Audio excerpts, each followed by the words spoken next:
Hi, I'm Melissa and I'm a designer here at Queensberry.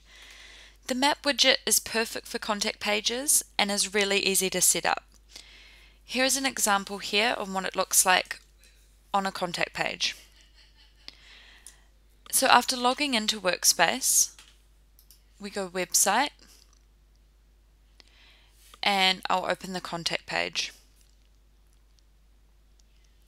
If we go down to the page content, you can see here that we've got the map widget. I'm just going to delete that and we'll just reset it. More widgets and map. So it's really simple. All you need to type in is the address that you want.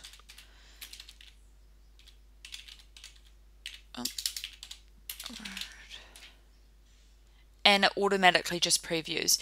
You don't need to embed anything from Google. It's literally just type in the address. And you can also customize the height, and that will depend on your page layout. Save that. Preview. And we've got it here. So the default height doesn't look quite right, so I'm going to go back and edit that. This might take a few goes as well, depending on your page layout, but you can just preview the page until you get it right.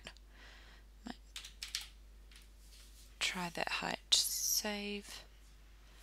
We'll preview that again. Cool, and that looks much better. Thanks for watching.